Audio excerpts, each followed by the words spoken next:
Let's dive straight in. Today we're watching The Magician's Raincoat. It opens in a dimly lit theater, where James, a struggling magician, performs for half-empty seats. His dreams are fading as fast as his finances. He can't even afford the rent. Just when things couldn't get worse, a man named Howard shows up with an offer. Sell the theater or lose everything to the bank. James is torn. This place isn't just bricks and seats.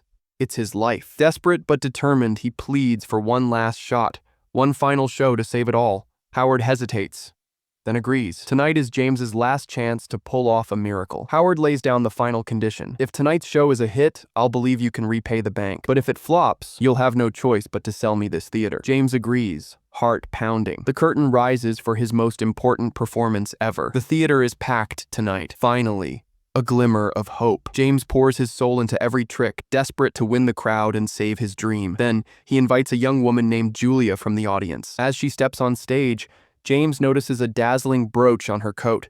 Expensive, tempting. In a moment of panic and pressure, he secretly swipes it, hoping its worth, along with tonight's earnings, will be enough to pay the debt. He continues the act and places Julia inside a wooden box for a disappearing trick. The crowd erupts in applause as the box opens. Julia's gone. But then, disaster strikes. Howard, watching from the audience, uses a magical ring to expose the secret compartment inside the box, the truth behind the illusion. The crowd turns, laughter, mockery. The final trick backfires and the show flops. Crushed, James retreats to his room, clutching the stolen brooch. His last hope. Just as he debates selling it, there's a knock. It's Julia. Calm but sharp, she asks, "Hey, did you happen to see my brooch? I was wearing it on stage, and now it's gone." In the next scene, when Julia asked James about her missing brooch, James nervously replied, "Sorry, I haven't seen it. I've got something urgent to do," and quickly rushed off. But Julia wasn't fooled. She knew he was lying. Hurt and furious, she whispered, "You've made a mistake by lying to me, and you will pay for it." With a wave of her magic, she made James vanish, leaving only his raincoat behind. To the world, it was as if James had disappeared forever. What no one knew was that Julia wasn't just any woman. She was a powerful witch, and James had unknowingly stolen something precious from her. A magical bronze brooch. His lie cost him everything. Fast forward 86 years. We meet Jack, a shy teenager from a simple family. At school, he's often ignored or picked on, especially by classmates who see him as an outsider. Jack has a quiet crush on the popular girl, Kate, but so does every other guy in school, and Jack believes he doesn't stand a chance. Still, he never gives up hope. Jack's only real friend is Billy, who's in the same boat, awkward and often bullied. Thankfully, they've got Olivia in their circle too. She's the smartest girl in class, always top of everything. Today, she gives a presentation on the most complex topic, and while the class dozes off in confusion, something strange happens. Their teacher, Ms. Mara, seems different. Near her desk is a mysterious bottle. Unseen by the class, Mara is secretly drawing magical energy from the students, stealing their knowledge, their energy, even their fitness. Olivia, being the smartest, is her main target, but no one knows yet. Mara isn't just a teacher. She's a witch too, and she needs this stolen energy to keep her magic alive. Jack heads home with his friends Olivia and Billy.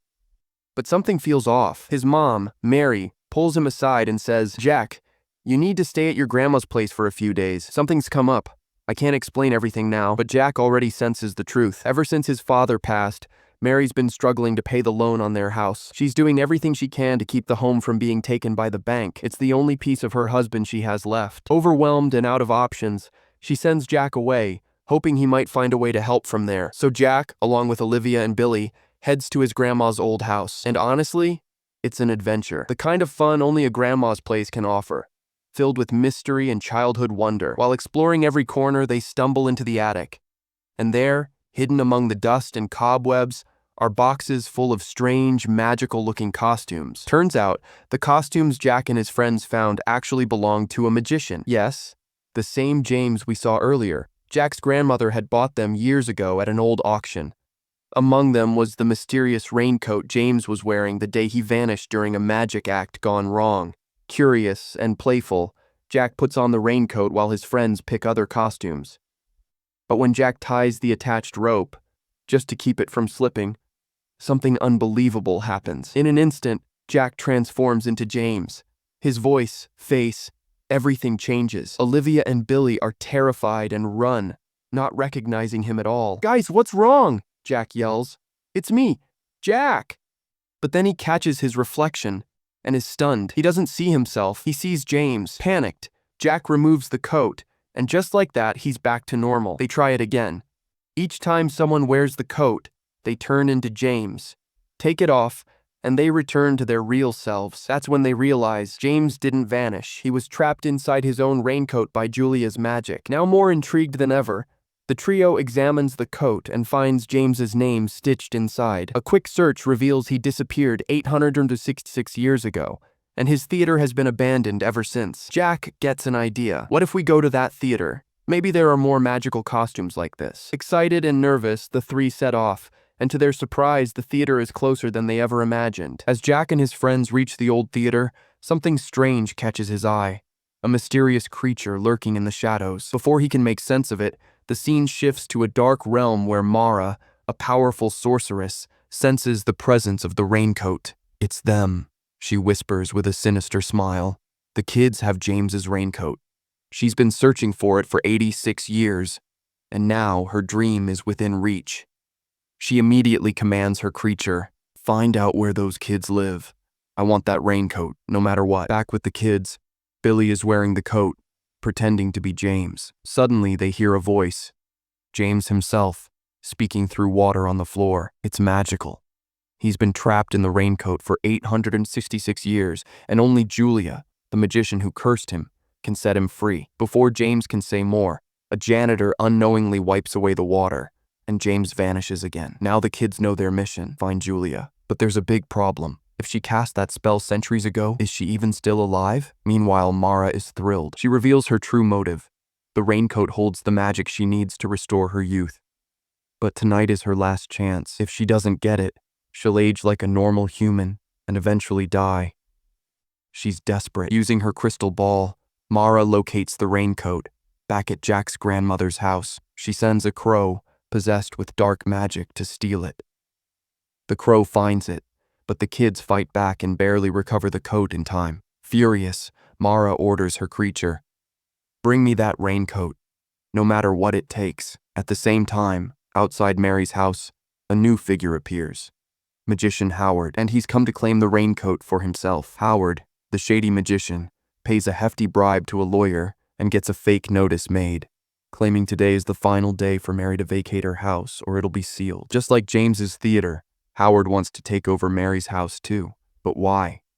We'll get to that soon. Meanwhile, Jack, still in James's form thanks to the raincoat, spots Kate, who's hanging out with her friends. He tries to approach her, forgetting he doesn't look like Jack anymore. Naturally, Kate doesn't recognize him and steps back, confused. Sensing the awkwardness, Olivia jumps in quickly, saying, "Papa, what are you doing here? Let's go home." She whisks him away and helps him take off the raincoat, turning him back into Jack. Billy watches all this from afar and jokes, "What a coward. He couldn't even talk to Kate like a normal person." Determined to help, Billy walks up to Kate himself, stages a fake fall, and drops his books on purpose. Jack rushes over to help him, and Kate, finally recognizing Jack, helps too. Jack gathers all his courage and nervously asks, "Hey, where were you off to?" Kate smiles. "I'm going to a party with some friends. You can come too if you want." Jack can barely hide his excitement. Howard waits anxiously outside Mary's house. As soon as she arrives, he pulls out a fake notice and urgently tells her, "Look, I saw this warning. If you don't pay today, your house will be sealed. I'll buy it from you right now for double the price." He tries to make it sound like a generous offer, but Mary is heartbroken. This house is the last memory of her late husband. Selling it isn't an option. Confused, she says, "I just paid the EMI last week. How could there be a notice?" Just then, Jack and his friends arrive. Jack quickly transforms into James, the lawyer, and steps in to calm the situation. "Howard," he says firmly, "you can't just take her house. According to the law, it can only be sealed if she dies without paying. She's still here, and she's not alone." Jack's friends jump in, pulling up legal info online. They hand printed articles to Howard, proving their point. Furious and frustrated, Howard storms off. But here's the twist. He recognized James. That rage, it's not just from losing the deal. It's from remembering a face he hadn't seen in 86 years. Though the moment is saved, the friends aren't celebrating just yet. Mary still needs a huge sum to cover the rest of the payment. They're stressed. Where will they get that kind of money? That's when Billy, half joking, asks James through their magical water link, "You're a magician. Why not just print the money?" James sighs.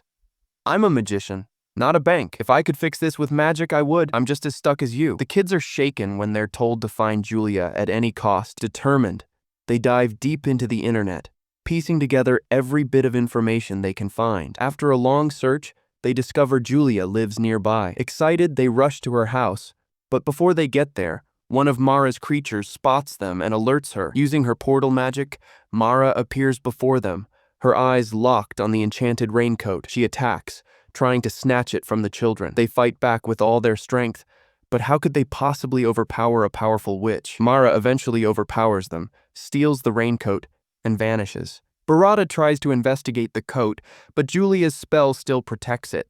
Nothing can be seen clearly. Meanwhile, Jack and the others finally reach Julia's house. She's stunning. She looks no older than 30, despite being over 80. Shocked, they ask how this is possible. Julia explains with a quiet sadness.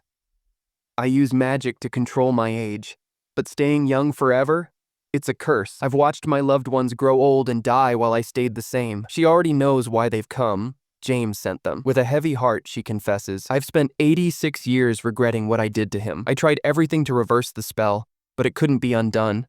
Until today. Today is the only day in 86 years we can break the curse. If we miss it, James will be trapped for another 86 years. The kids are stunned. They tell her, we had the raincoat, but we lost it. Still, they promise to get it back no matter what. Desperate for a clue, Olivia suddenly remembers, wait, my class teacher. What if she's at the school? The kids rush to school hoping to find Mara, but she's already gone. Meanwhile, Mara is buried in ancient books, desperately searching for a way to break Julia's spell and fully unlock the power of the raincoat. As she studies, the magical cat sneaks into the coat and suddenly transforms into James. Mara, already overwhelmed, grows more frustrated.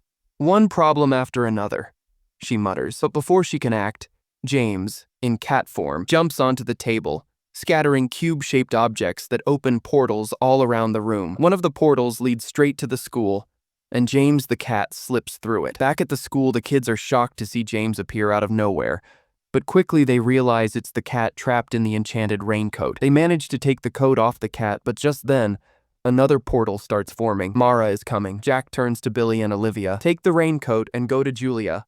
I'll hold Mara off. As Billy and Olivia run, Jack stands his ground. Mara arrives, spots Jack, and immediately attacks with magic, trying to stop him. She searches his bag, convinced he has the raincoat, but it's not there. Furious, she threatens him. Tell me where it is, or disappear in seconds. Still, Jack refuses to speak. Meanwhile, Billy and Olivia reach Julia. She quickly uses her magic to lift the spell from the raincoat, and in a burst of light, James steps out, finally free after 86 long years. Julia, tearful, apologizes for trapping him, but James gently says, it wasn't your fault, it was my greed. He hands her back her brooch, and for the first time in decades, she smiles. Then James looks around. Where's Jack? He asks. Billy and Olivia exchange worried looks. He stayed behind to stop Mara. We have to save him, Olivia says urgently. Meanwhile, Jack is trapped, locked inside a magical cage by Mara. He looks at her, confused and defiant. Why do you want the raincoat so badly? He asks. Mara glares at him. Because inside that coat is a magician named James, and he's wearing something that belongs to me, a magical brooch. My sister Julia stole it and used it to make herself immortal. That brooch was rightfully mine. Without it, I'm stuck living a normal, aging life. Jack is stunned. Wait, you and Julia are sisters? Before Mara can launch another attack, one of her own creatures unexpectedly opens a portal, this one leading directly to Julia's house. The tide is about to turn, steps through and faces her sister, full of remorse. I was wrong to take the brooch from you, she admits. Let me make it right. Surprised and moved, Mara forgives her. She gives Mara the brooch, and in an instant, Mara becomes young and immortal once again. The rift between the sisters finally heals. But the story doesn't end there. Howard returns, furious, telling Mary she must sell her house. Last time, your fake lawyer tricked me. Not today. He vanishes with Mary, claiming she signed the house over to him. Jack and the others arrive too late. Confused, Jack asks who Howard really is. Julia explains that Howard is trying to unlock a forbidden satanic spell, one that grants ultimate power but can only be cast once every 100 years from the center of 3 sacred locations. He already tricked James into selling his theater. Now, with Mary's house, he controls 2 of the 3. The final one? Possibly his own office. Julia confirms it. The three places form the exact triangle needed. Everyone rushes to stop him. At the ritual site, Julia and Mara try to stop Howard, but his magic ring protects him. Howard begins the spell, summoning a dark smoke and declaring, "Whoever willingly enters this smoke will have any wish granted." James steps forward. "I'll do it," he says. But just before entering, he slyly steals Howard's ring and tosses it to Julia. With the ring gone, Mara and Julia unleash their magic and trap Howard in the smoke, destroying him. If James had gone in, he would have died too. Everyone breathes a sigh of relief. Mary is safe, the evil is defeated, the sisters are reunited, and James is finally free after 86 long years. As the dust settles, Jack feels peace for the first time. His home is secure, and the fake eviction notice was never real. The story ends with Jack arriving at Kate's party. She smiles brightly. She'd been waiting for him, and just like that, the magical journey closes with a happy ending. Thank you for watching. Please like and subscribe.